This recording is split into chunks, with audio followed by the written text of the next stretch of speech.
one. And we are recording with the one and only Doctor. Oh crap! Am I recording? George. Okay, George. No. I do triple redundancy. I record on Zoom, OBS, and I screen record, and I accidentally just messed up the third one because it's not fun when you do a whole podcast and then realize you weren't recording. I've only done that once, and I've vowed to never let that happen again. But Dr. George Nasr today on Monday, June 12th, 2023, at 5:03 p.m. Eastern time, and yeah, so we were just talking beforehand about how having topics sucks, and that's how no one talks in real life. So we're just gonna wing it today. And Dr. Nasser, I'm gonna copy and paste the live link to my social media. So while I rudely do that on my phone, could you please introduce yourself, sir? Yeah, I'm George Nasr. I'm an engineer. I wrote a book on, I called it the Practitioner's Approach to Sustainable Development. Basically, it's the idea, I don't like to call it sustainable development. I call it regenerative development. If you put a seed in the ground, the seed grows into a tree. It's regenerative. If you put a rock, it's going to be there tomorrow. It's sustainable. So that's how I approach That's things. that's fair point. Sustainable versus regenerative. So then, what is the importance of regenerative, and how does that tie into, I guess, the massive sort of global change we're seeing right now about sustainable development and renewable resources? Yeah, well, simply put, I'm an engineer, so I don't look too much at the science. It's the things are what they are, and I apply them.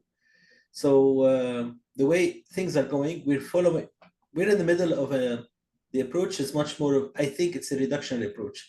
It means that we don't have that enough resources. Let's limit what we use and let's limit how much we expand. I approach things in a bit different way. I look at the system. Yes, and there's Jack Spirko, he has a beautiful saying. He goes, the system sets the behavior. So if you want your economy to be regenerative, you set it up so that it regenerates, it grows. Not everything in nature is regenerative. Nature is not sustainable. Nature imports energy from the sun, and we feed on this energy. Nature waste, it does a lot of waste also, if you think about it. All this coal that we're farming or we're mining, all this coal resource is actually the waste from past eons that nature just dumped into the ground. And we discovered a way to extract them and get the hydrogen out of it. So we have to think where my approach is, it ties in a bit differently. It follows this approach, but I'm always thinking of terms of first, make sure you manage the energy flows. Two, manage the water flows because water is a lubricant. Three, manage the waste. There's a saying that goes, civilization is the distance between man and his feces. It's a bit ugly, but it summarizes it. So we I used like that. to get the energy in, dump the waste out, and that's it. No, we have to manage the flows, and the waste can be the input into another process. So we talk about something called value chains, and we try to recycle it. But you could recycle it in different ways. It used to be a long time ago, people kept chicken or pigs. There was one way of recycling part of their kitchen waste. They feed it to the chicken, they get eggs, and they get chicken. Yeah. So that you think in terms like this, and there's an approach that they're talking about a lot in the concept of sustainable development, which I like a lot. It's value chains. The input of any process could be the output of another one. So think about it this way: the plants actually to use the waste from plants is oxygen that we breathe. Okay, I'm simplifying because at night they exhale carbon dioxide. But the waste from plants is our input, the oxygen that we breathe. The waste from us, the carbon dioxide, is the carbon dioxide that plants breathe in. So if you create value chains and you let the systems grow, people will find ways to have value chains and get everything linked up together. I hope I made sense. No, you are. And there's also it's something. This Not is enough coffee. yeah. And while I'm drinking my ice water, so we're both staying hydrated, and that's the real take home of this podcast: is stay hydrated, everybody. But now there's one thing I kind of look at, and it's and this is a very simplified, albeit limited take on things, but it's my take, so whatever. It's my podcast, so I can say whatever I want. Yeah. It's your domain. Yeah. Sometimes I forget it's my show, and I'm like, I can say whatever I want. I don't need to apologize to anybody. It seems like humanity has always just ruthlessly moved forward, looking out for your kids and maybe your grandkids. But other than that, not really. This is a wild simplification. I'm putting all of human history in one sentence. No, actually, All right, I have this in my book, but let me ask you a question. Is it a Sure. bug or a feature in your opinion? I think it's a feature. Yeah, and we need that feature because you need to forget. If you I, keep all the crap in your mind, like if you, none of us can make fire, or well, I can make, but many people, most people cannot make fire from sticks and stones. yeah. But it's a necessary skill to forget. You don't use it every day. Well, it's Doctor, not Doctor, Mr. Richard Rhodes, Pulitzer Prize winning author. I've had him on here multiple times. I love that guy. But one of his lesser known books is Energy. I mean, it's just all about these different things. And I Yeah, I actually read saw, it. yeah, it's a great book. And I actually saw a post kind of correlating. I read it before I ever started the podcast, but he talked about the importance of huge trees for the Royal Navy, ships of the line, right? And how they realized that they were using their trees too quickly, and it was a national security resource. So they planted this massive forest, and they said the trees will be ready in 170 years. It was guarded by British military forces, and I think think they were planted in 1830, and they were ready in 19. No, it was 175 years. So I think they were planted in 1800, and they were ready in 1975. By the time they were ready in 1975, it just became a national forest. So there is something about planning so far ahead that it doesn't make sense, and it's a waste of resources in the present. But I also think the importance of us moving ruthlessly forward is an individual, a human mind, not every human. Some humans are stupid. A lot of humans are stupid. Most humans are stupid. But the more people you get out there, we are all nodes, right? The idea of capitalism, the free market flow is we're all self-preserving nodes, consciousness with Yes. 10 digits on our hands, eat shit, fuck, sleep, whatever. We move forward, and the more and more minds you produce, the more and more individual minds you have that increase the computing power of humanity at large. We have always moved towards denser and denser energies and greater levels of living, of wealth, of ease of getting food. Exactly. I don't know how I can't make a fire. I can turn on the heater. I don't need to know. Yes. We have never, to my knowledge, we've always approached new problems and then used the necessity to solve those problems as fuel to get us through those problems. And that's what we've always done. How are we going to fit all these people? Well, we invent the skyscraper. How is everyone going to have a horse and buggy? You're not. You're going to own a car. How is everyone going to use a hot air balloon? You're not. We're going to have commercial airliners. How is everyone going to talk to everyone? Well, we have the internet. We don't have a town square. We have an internet.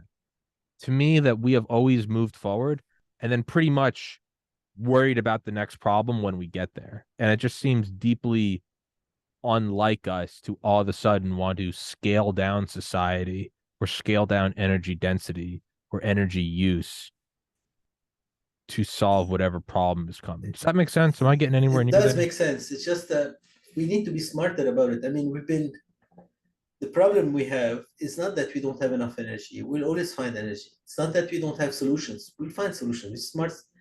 We're stupid, but we're also very smart. And as an aggregate, we're extremely smart. But it doesn't matter how smart you are. If you're stuck on Easter Island, there's no way you can build a boat without trees. So we need resources. You need to be able to have, at some point, to balance your use of resources. By the way, the story about the British, the French did the same thing. There's a forest in Fontainebleau, I think, same thing. And I believe I was watching a movie and they were talking about, it was a World War II battle. It happened in a forest and the trees were lined up. I think it was during the Battle of the Bulge. I'm not Yeah. sure. And the one thing the paratroopers, the American paratroopers, is complaining about is that the trees were so lined up, it made for easy fire in some angles. And it's because those forests were planted. But that's an aside. But at least what I mean is the mindset of those people were like, okay, fine, I'm going to plant this forest. It's not going to cost us anything. Labor was cheap. The land was cheap. And it doesn't cost them anything. And if the technology did not change, they would have been very happy.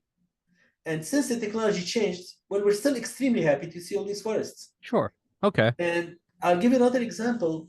In the Middle East, because I grew up in Lebanon, so we have a lot of pine trees. We used to think of those forests when I was a kid like, okay, they've been here forever. They haven't. This was cedar and juniper land. Our ancestors, the Phoenicians, cut them into boats.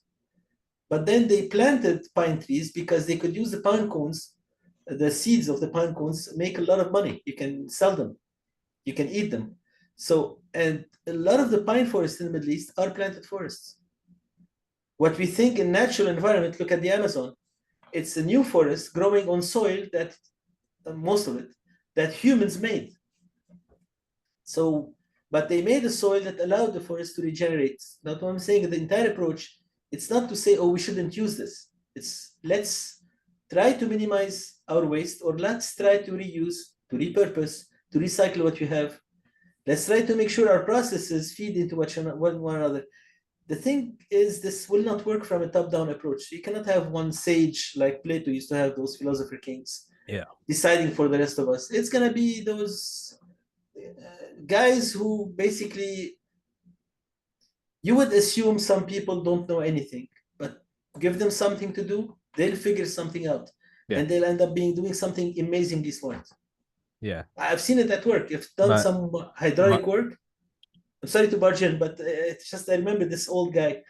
I did some hydraulic work. We were planning some kind of irrigation project, and my reaction was try to listen to this guy. He looked like he knows his way around. After talking to him, I knew what I had to do. I could have done topography, evaluation, all the sort, spent months doing my design, or just talking to one guy, having coffee with him. I knew what I had to do. I just double checked it, and that was it. This guy knew what to do because he's been there forever. My buddy Dale, it's about 60. He just turned 60, but he was the youngest ever member of Delta Force, right? Tier 1 spec op shit. And he was telling me about, the importance of ingenuity. And he goes, all right, so you got 10 new recruits. You're standing in a field. There's a barbed wire fence 20 feet tall. And it's, 50 by 50 by 50 by 50, big square. And you're looking at them. They have nothing. They have no tools, no nothing. And you tell them, I want all 20 of y'all in there saluting me. He goes, how do you do it? Do you climb over? No, you don't have anything to climb. Do you cut through the fences? No, you don't have any. Do you dig under? Well, you don't have any digging. You go on and on and on. Finally, you go, Dale, how do you do it? And he goes, you tell them to do it. Yeah, and then they'll figure it out. Let them impress you with how they do it. Don't tell them how to do it. Tell them what to say. I want you there, and they'll get there. And so there is something about that, is the ingenuity to figure it out. You'll figure it out. We had a few people when I was a paramedic. I remember this. We always kept some used ties, like ties with us in the ambulance in the kit, and you never knew they could be useful. We use them when you break an arm. You had to reset an arm temporarily. You put like an old newspaper. You tied them up, and one day we had a fan belt to break in the car. It was a Volkswagen Transporter. So one of the guys who was very handy, he just looked at it, no problem, took the old ties, set it up, and we had the fan belt. It's something. This is what happens. You have ingenuity. It's always happening. And because of that, like we said, you can't have that top-down control system. You can't have that top-down because it will never work. You'll never have, my needs aren't the same as your needs, right? How I run a podcast doesn't apply to everyone. And if I tried to make it work for everyone, we have a bunch of shitty podcasts. It's also the way you see things. When you're at the top, you don't get the data. No, of course not. The information is filtered. It's always filtered up.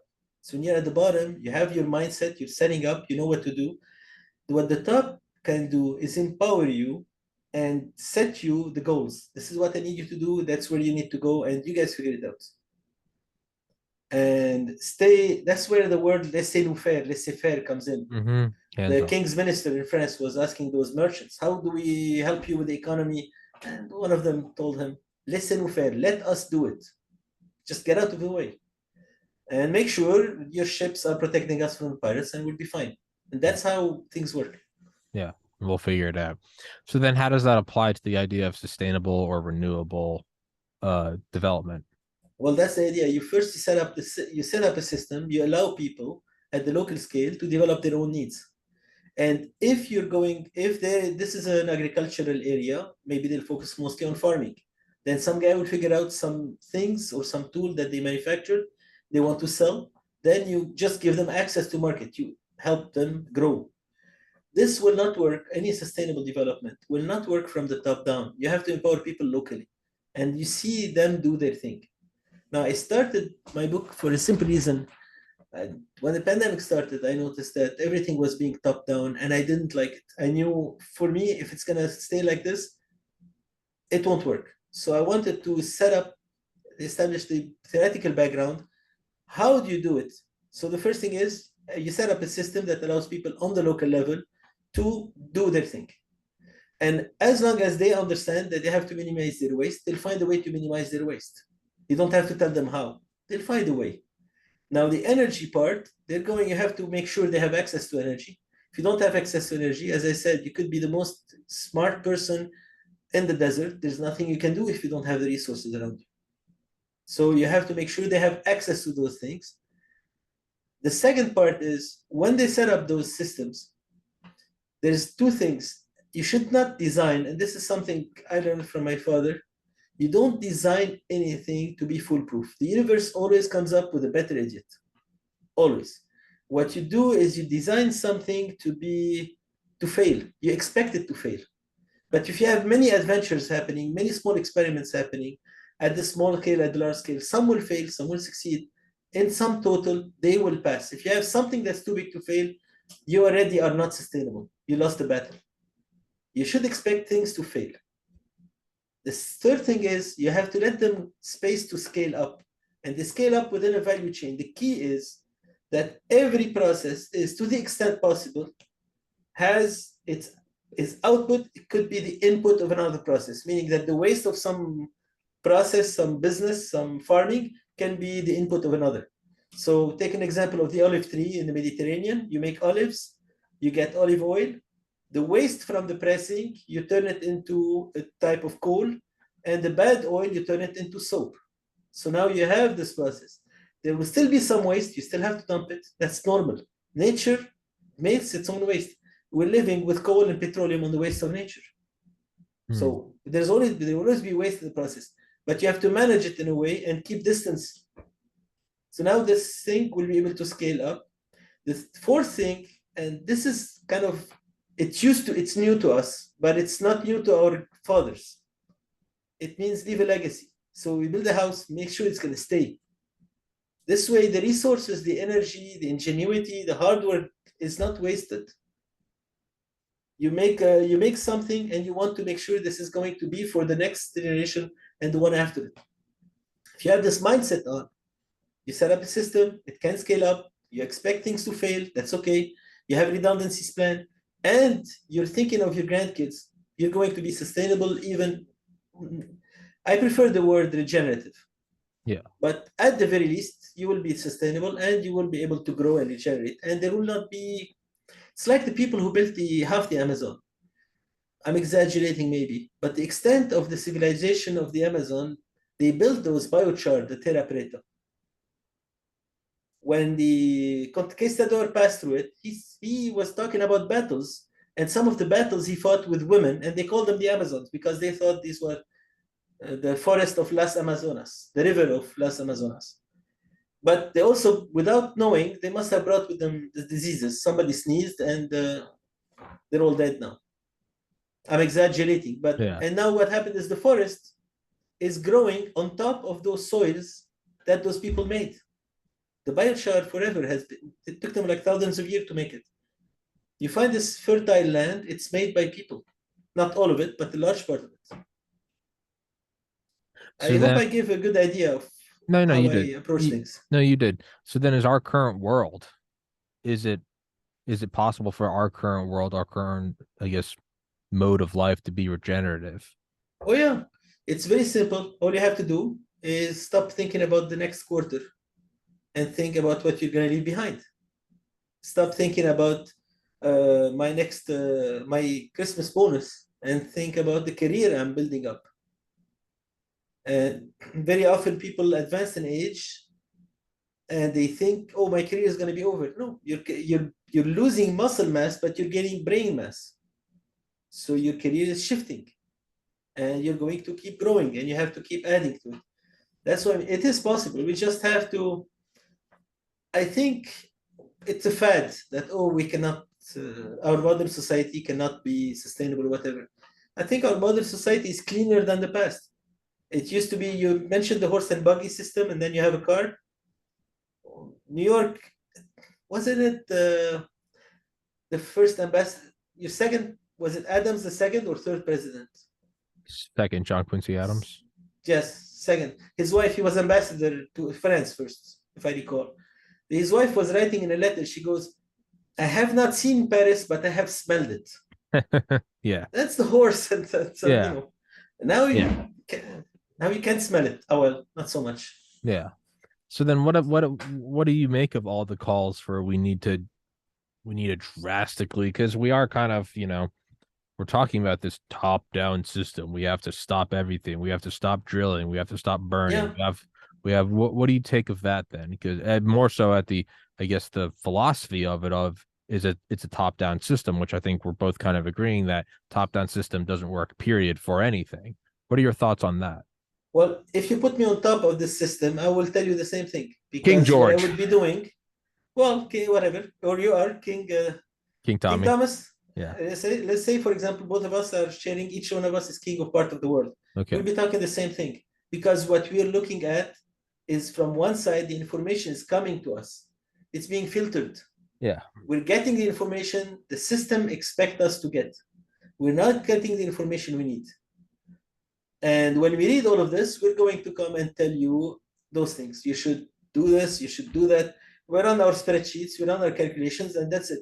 And the thing about it is, the spreadsheet is a linear thing. But the world is not linear. It's chaotic. You have different calculations happening at the same time. It's not just humanity that's competing. It's the biomass of the rest of the world. It's the other species, the planet itself. The whole thing is moving. Now, you cannot see it at the top. If I want to be charitable and not look at what their motives are, and not even try to see, at the very least, you will be prescribing those things, because you will be looking at your equations. Oh, I'm solving for X, X doesn't work, reduce Y. If I'm going to be charitable, that's how I would say it, without even looking at how people could be or could not be thinking. So then, is there anything even to do to instill or inspire regenerative development? Is there anything to do but to not do it? It's like, it's like the real tenet of like Zen Buddhism is realizing that there is nothing. There is nothing to do. There's no tenets. There's no guidelines. That it just is.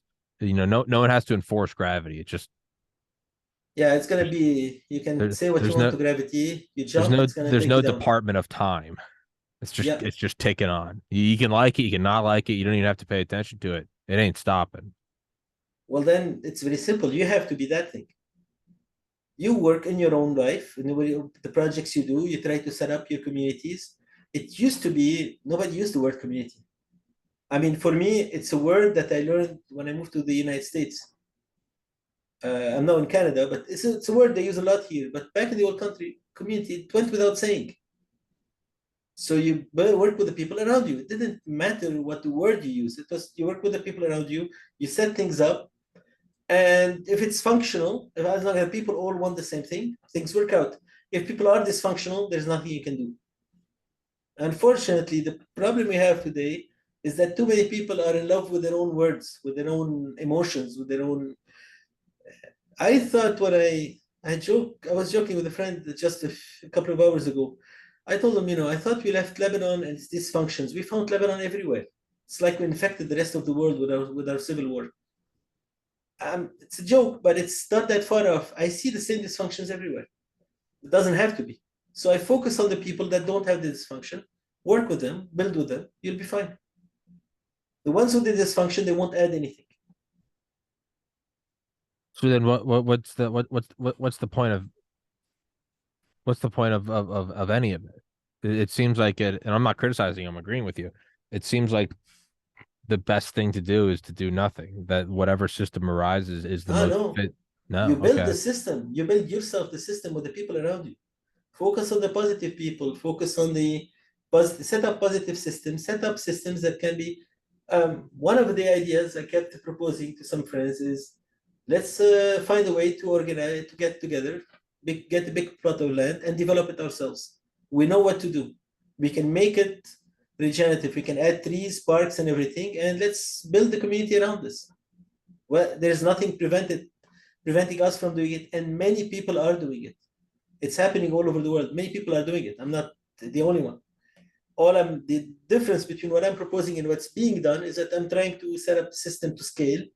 And being an ex-academic, I'm trying to put an academic, make it complicated, or put an academic spinner to it. But that's the idea. It's been happening. It's happening everywhere. Like, take the simple example, your podcast. You created around you, to use the word, community. You created the network of people who think and talk in similar ways and learn from each other. And I noticed from listening to a few episodes who disagree vehemently with one another. You got an astronaut here, and you got the guy who denies that anybody ever went to the moon, right? Well, it's a system that allows them to talk to one another. That's one system. It doesn't have to be farms. That's one system producing ideas. Another system could be producing food. Another system could be producing nuts and bolts. And it's already happening. It's not like there's nothing to do. But we have to start coordinating more together, because I think what's happening is the system increasingly, the more the system has control, the central system has control, the more it wants to control. And it leads, in the French Revolution, they had a big debate between the Jacobins, they call it the Mountain, and the Gironde. They went for a centralized system instead of federative system. But the moment they went for a centralized system, they ended up with a lot of bloodshed and Napoleon at the end. Had they gone for the federal system, they may have ended up with a Napoleon, but a more moderated Napoleon.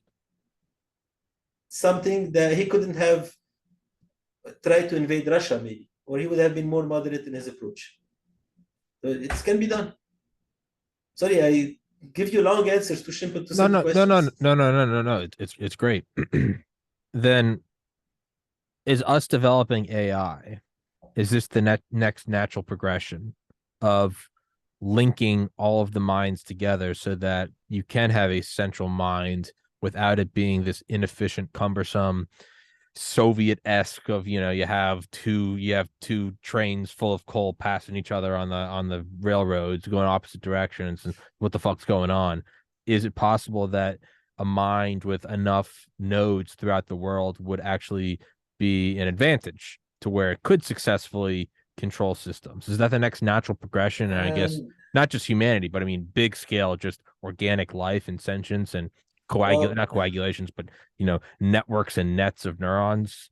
Real big picture. May I give you shit. 3 answers? Do whatever you want, man. I don't care. No, just 3 answers. All of them are never direct.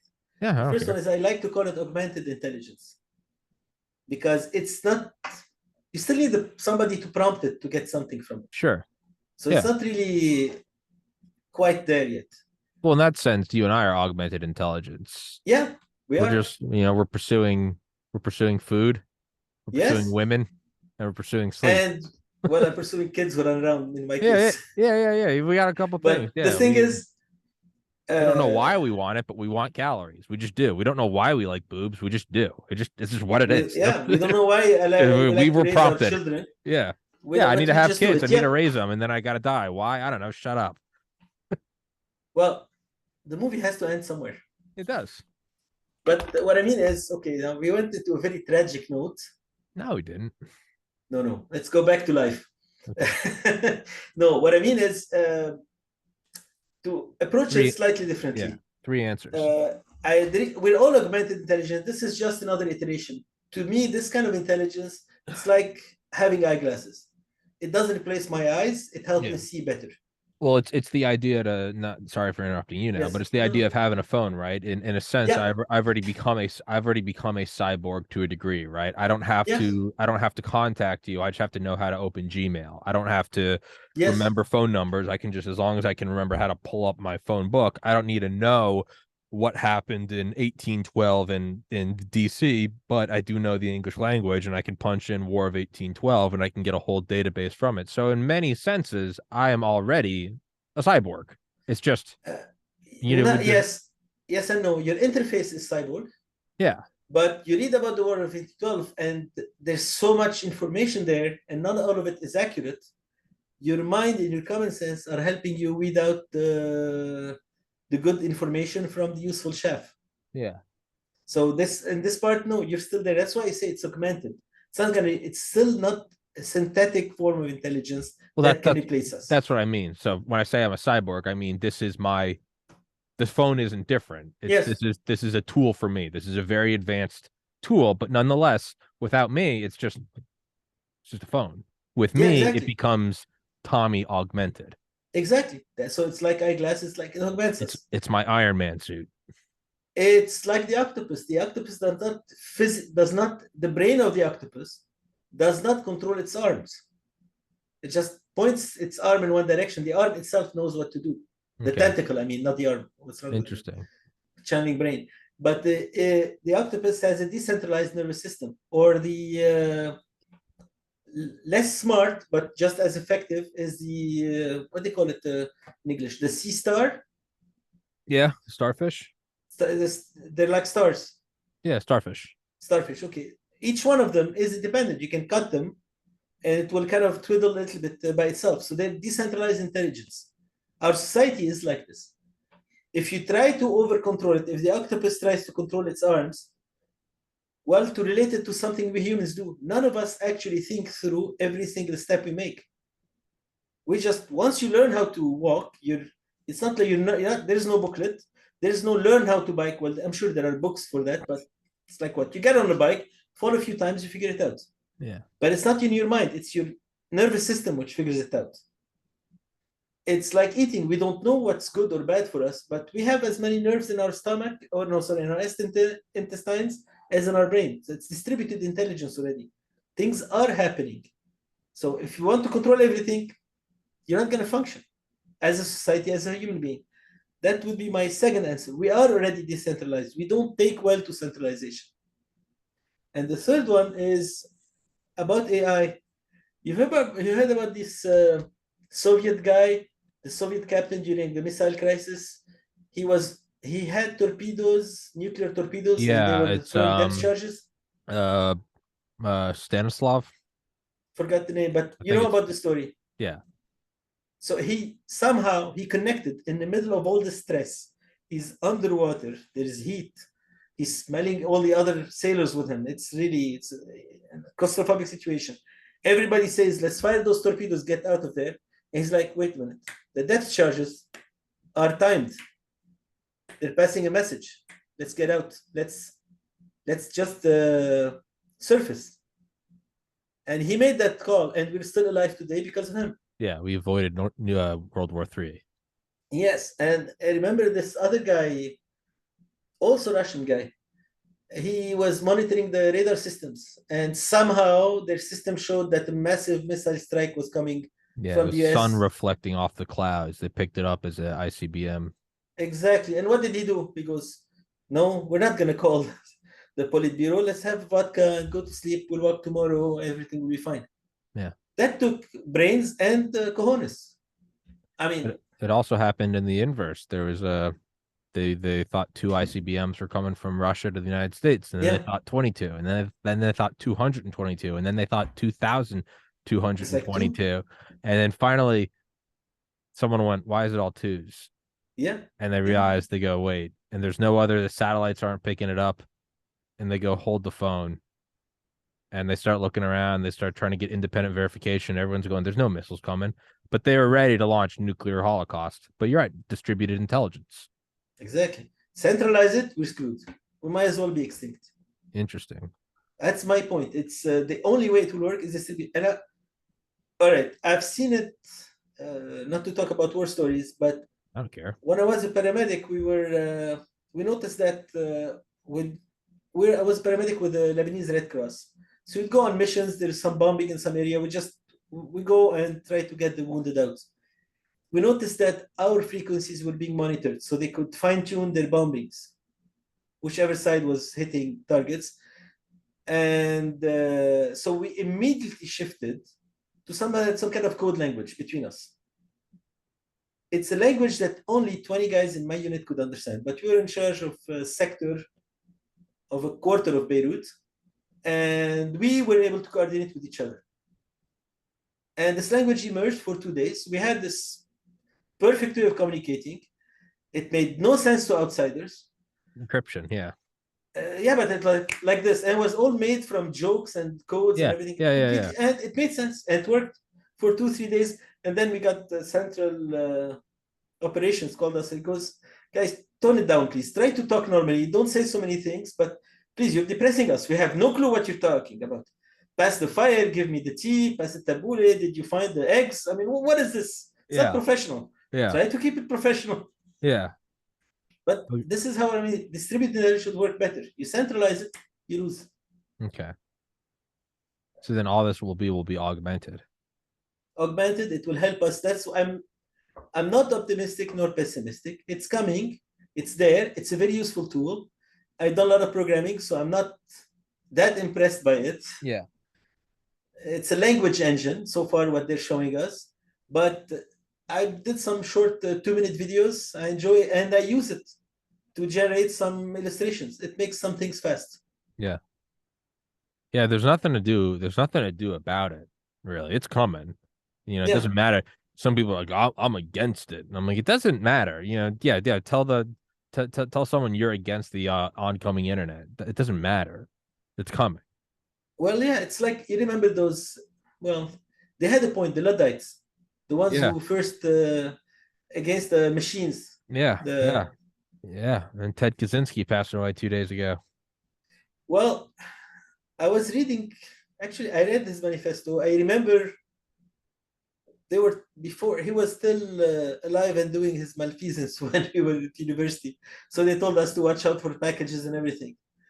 It was kind of, but the thing is, I think if it comes from a place, if you don't have faith in God, the world will look bleak.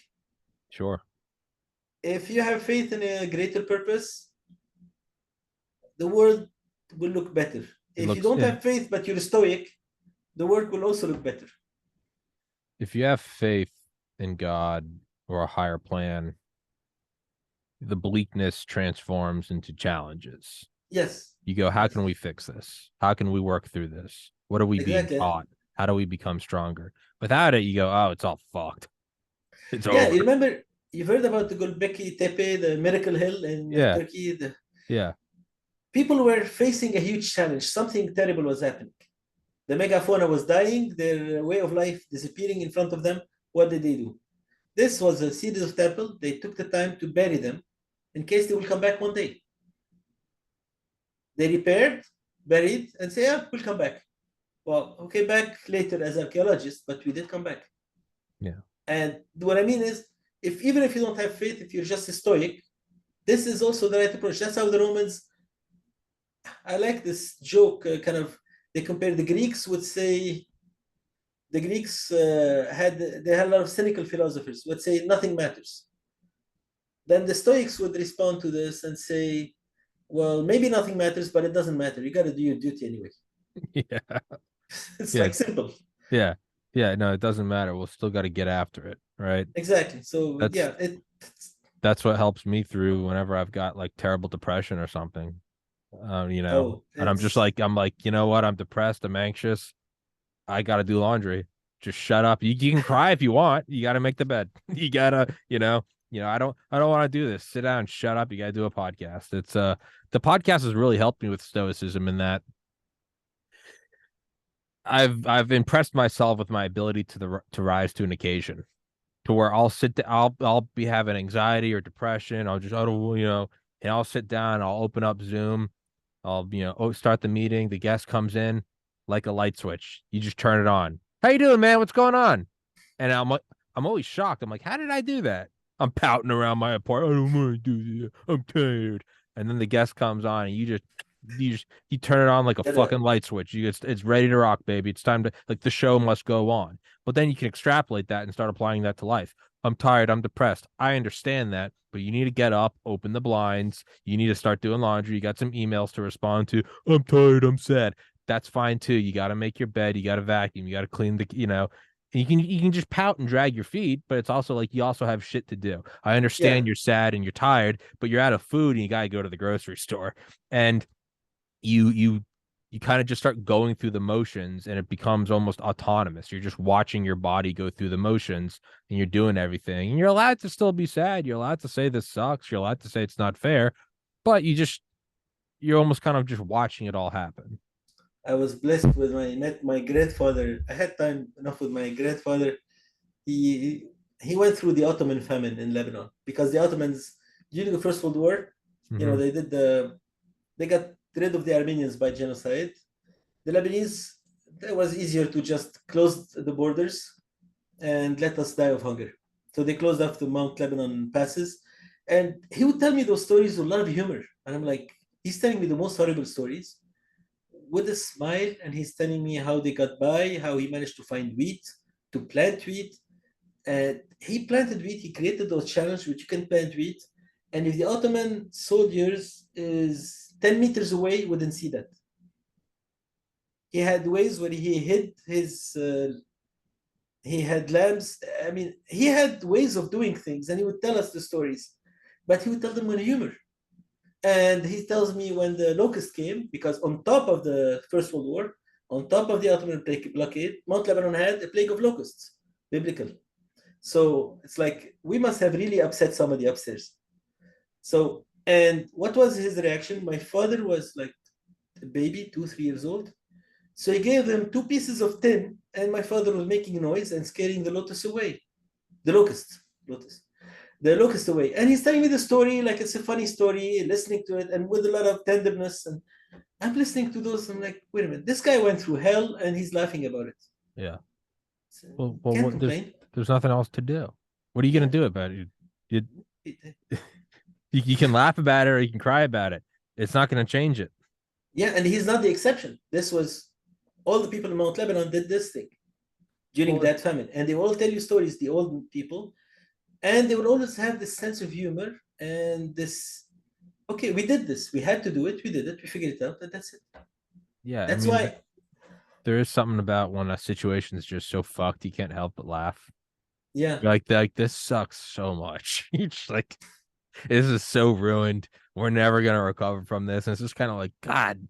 And it also, I mean, I really do think that there is, again, this is one thing that helped me through the worst years of depression was I remember it dawned on me one day that death is inevitable, and that's a good thing. Because I was thinking, what's my favorite part of the day? Hands down, favorite part of the day Going to sleep.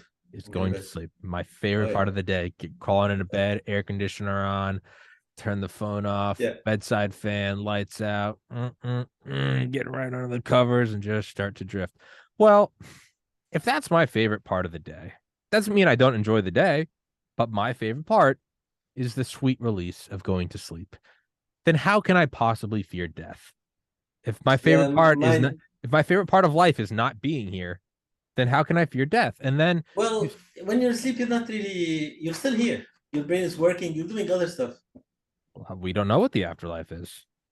No, and we barely know what sleep is. So yeah, exactly. So, but my point is subjectively, is I can't be fearful of it. And then you stop looking at it as, well, it's inevitable, no one escapes death. And well, I start to look at it as this way: it ends, it gets to end. No, it doesn't matter whether you're a billionaire and you live on, you got a private plane, or I'm gonna disagree with you. Sorry, I'm interrupting you to coach you. I remember in a podcast you said this is like a gym. Yeah. So it doesn't end. It's just a gym. You got to finish and you do something else. Yeah. Just don't know what you're doing afterwards. But my point is this: the thing ends. Let's say best case scenario. What's the absolute best case scenario? World peace breaks out tomorrow. Everyone just starts holding hands. Just no more. We use automation. Everyone works less. Everyone gets to express their creativity. Wonderful lives. Just best case utopian bullshit scenario. What happens at the end of it? Lifespan probably extends. We probably live much longer. But I mean, ultimately, what happens if you really extrapolate it to the very end? You have the heat death of the universe, and that's all over. So to me, it's like best case, worst case, it still ends, and that's fine. This suffering ends eventually? Well, I don't agree on the heat death of the universe because we're okay. Now we're branching on to something else, but the trick with cosmology is we can't experiment on many of their precepts. Yeah, it's too big. So the equations, I agree on the equations. This is what so far that's what is going to happen. Yeah. But we don't know that our physical properties in this universe are they really time independent? So we're barging into something else now. are they really location independent? We base all our science on our cosmology on the mediocrity principle that we're just in a place that's not really special. But it could be our universe is not uniform. As a civil engineer, you appreciate the non-uniformity, non-homogeneity of everything around you. So maybe it's a bit more messy, so it's more interesting, so it's less bleak. I don't know. I mean, so far that's what the equation tell us, but Sure. maybe the equations need to Have be you tweaked. have you ever read on the Order of Time by Carlo Rovelli? No, not yet. He Not basically yet. he basically goes in and describes that book was so far over my head. I struggled to keep up with that. But my buddy is my buddy is like a math genius and he sent it to me. And but I thought it was interesting is he basically broke down that the only way we can really tell the flow of time is by the flow of heat. Everything else is if you played it in reverse, there's really no reason why it couldn't happen in reverse. So the only way we can really dictate the flow of time is He's the flow right. of heat. Yeah, I thought it was Because fascinating. energy transforms from one state to the other, Yeah, but it's not transforming back. yeah. Yeah, So I thought makes that was sense. fascinating. But my point is in general is that it all ends, and but to me that's beautiful. That's not a bad thing, and so that's why I'm able to work hard towards things. That's why I'm able to push through because I lost a sibling to suicide, and I had suicidal thoughts for a long, long time. And I finally realized that why commit suicide? Because I get to die eventually. So why not go out swinging? Why not try to do something fucking crazy, like build a podcast? Why not go for it? It ends anyway. Go for it. It's something, there's something else about it. It ties back to what we were talking about sustainability, regenerative, making sure we keep how can I say it? It's the bleakness is related to our age, where our science allowed us to learn so much that we think we know more than we actually know. We can. Feynman had a beautiful example. He was talking about. He described that his father telling him, "You can. This is the name of this bird, and this culture they give him another name, and I can give you 10 names for this bird, but you still won't know anything about it from the names." We are in a society where we're very good at naming things, categorizing, classifying, but we don't know them intimately yet. Yeah. A lot of our calculations, I did a lot of field work, so you can do a lot of calculations, but nothing replaces being on the field, touching the ground, testing the sample the moment it's coming out from the driller, and looking at the way the drilling mud comes up, and you know what kind of soil you're going to build on. Yeah. You can run all the calculations, but watching it, seeing it, you know what you're calculating. We Best have models of the world, but they're not the world. best way to figure anything out is to throw yourself into it. That's Exactly. Figure it out, see it. Yeah. when people ask me how to start a podcast, I'm like, just start today. Well, I don't know how. Just shut up and start. You'll figure it out. It'll be very crude at first. I'll get a laptop. Okay. I got to record. Okay. Does it have video and audio? At the very least, you just need audio. All right. Go from there. Just Yeah, go and from you find there. your own style. I decided Yeah. to do 2 minute videos on some topics. So I just do 2 minute explanations. It's fun because it helps me synthesize my ideas. Richard Feynman had a beautiful thing. He said, you can't explain it in a short time to simple people, Then like you don't to understand it. undergrad, then you don't understand it. That's why And that's how I always catch myself on this podcast. Is if I have an idea and I can't flesh it out quickly and confidently, then I know I still don't understand it. If I can take something and break it down, I've been working out every day for 20 plus years. I can make up a million analogies. I still don't really understand video audio for this podcast. I'm 3 years into it. I'm still very shaky, which means that, and the fact that I can't explain it to you very quickly, it tells me I don't yeah, really understand it. If you can just no, take something quickly and explain it, yeah, you're also looking at the moving target. In 3 years, the tools you've used have evolved so fast. that's another. Yeah, that's very true. So it's like programming. I did a lot of database and object-oriented programming. And the first thing you know is you keep learning, and the moment you think you figured it out, it's already obsolete. It means you're dead. If you think you have it figured out, you're fucked. Yeah, that's a You mistake. you got to stay In hungry. warfare, the same thing. Oh yeah, no. Whenever I'm doing this podcast, if I ever start to feel like I'm getting into it, to me, the podcast every day, my barometer for the fact that I'm doing it well and I'm growing is every day I should feel pangs of existential terror. That's how I found that the podcast work. If the gym starts to get easy, I'm like, up the weights. If cardio is getting Mm, easy, you got to go faster. To me, with this podcast, and that doesn't mean it should always be that. I don't mean anxiety. I don't mean fear. I don't mean true unpleasantness. But there should be pangs of, you should constantly kind of feel like you're in the middle of an earthquake. That's how I found, that's when I look back and the podcast is growing the fastest, is during the moments of tumultuous undoing. Whenever I start to get into a groove and I'm talking to guests that I've talked to before, I'm doing the same thing. I'm not breaking boundaries. If I look at the statistics, that's normally when the podcast is flatlining. When it's scary and it's, I got a phone call and I got to fucking figure this out and I'm doing this and I'm doing that, that's when it's growing into some new creature. It's, if it starts to get easy and relaxing, I'm like, oh, you're fucking up, brother.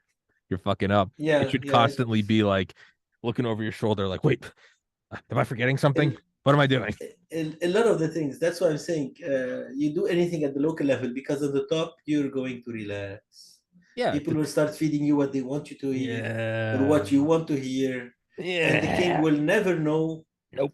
I'm not gonna say who he was, but this is a top dictator, and my uncle was one of the biggest dictators in the Middle East. My uncle happened to be visiting him. He had Your uncle was a dictator?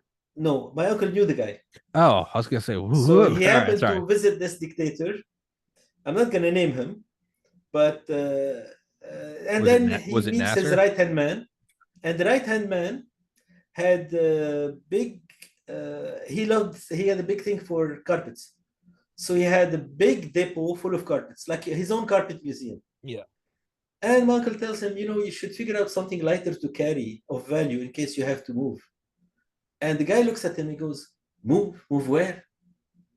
Who's gonna move?" And my uncle said he got out of with a joke. It's like the guy had no notion that he would be out.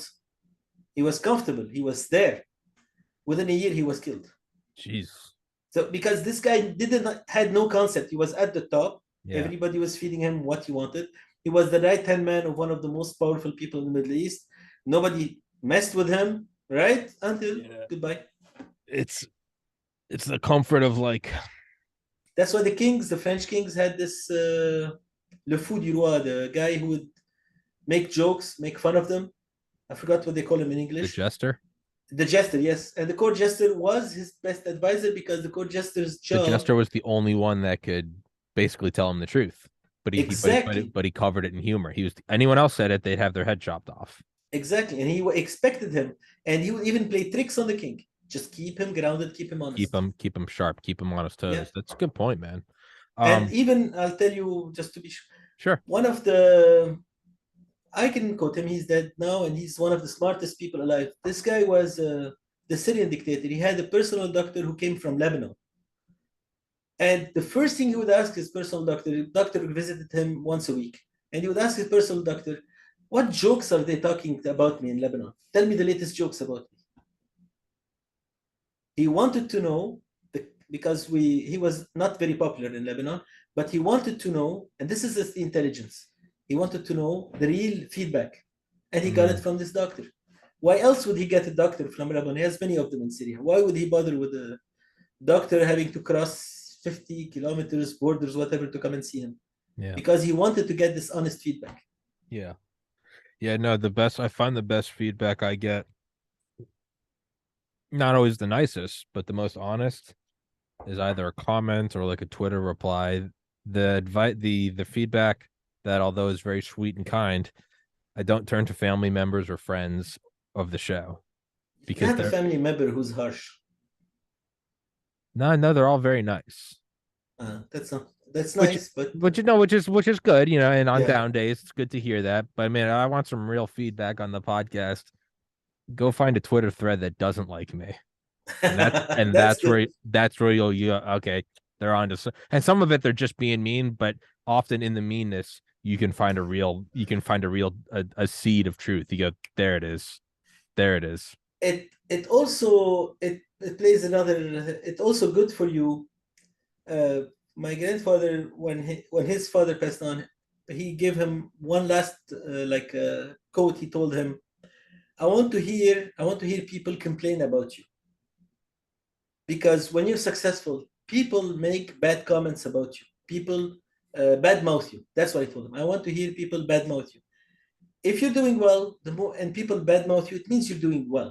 Now you will learn from them because they will point the bad things about you, and they will help you improve. They help you do better. They'll badmouth you more. It's good. It's a sustainable it's machine. a fine honing. Yeah, it's a fine honing feedback cycle. Yeah, no.